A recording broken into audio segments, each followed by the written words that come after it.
show for you today, all about emotion and food, and how food can have affected the way you feel, all the way from in utero, and then certainly as a baby, the food you were fed, and then the food you've been feeding yourself. How does this affect our emotion? So that's what our program is all about today. We've got Roman behind the lens of the camera, and he's got a really great camera, so I hope you're appreciating the show that we're bringing you today. We're shooting this in the East Village, and we're down here at Jubb's Longevity. And so it's so amazing because in the average person's meal out there, it could be up to 750 million microorganisms per gram. So that's incredible, because in live food you've only got between 10 microorganisms to 50 microorganisms per gram, versus a meal out there 750 million microorganisms. So it's a veritable challenge when people are just consuming body ailments newly brought in. And so a lot of these things you really could say really are body ailments newly brought in, and there's only one disease, and that's really mold, fungus and yeast that's growing in food.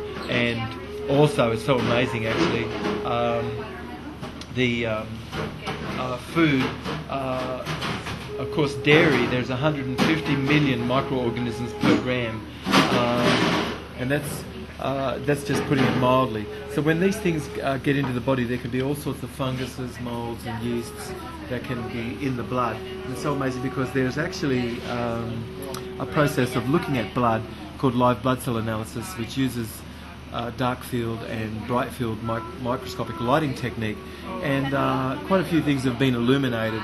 But if you've been eating a dead food diet, well then you've got enormous amounts of mold, fungus and yeast certainly in the blood, and a lot of these substances produce mycotoxins. And it's so amazing, like for instance gluten, like from bleached flour, bromided flour products and things.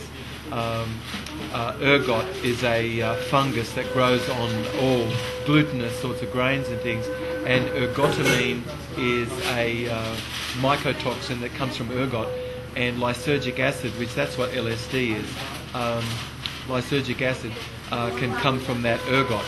So that's only just one substance, and of course if ever you knew about LSD, of course it's just like tiny little microdots that can really cause a great behavioural cognitive change.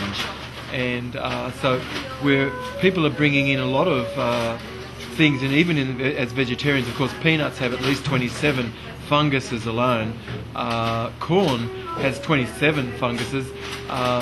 It's amazing because pellagra was a condition that people really suffered from, and also beriberi. Beriberi was a disease brought about by eating all sorts of polished kinds of rice and, of course, corn, and then people suffered horrendous neurological sorts of conditions, and of course niacin was assisted to help them heal themselves up, B3, because that was one of the really major substances that was missing in pellagra.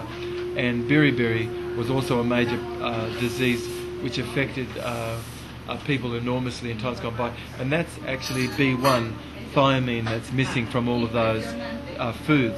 But so when we bring in cashews, or we bring in corn or peanuts, that's fully colonised with a fungus, and the funguses that's within that are equivalent to LSD, you could say.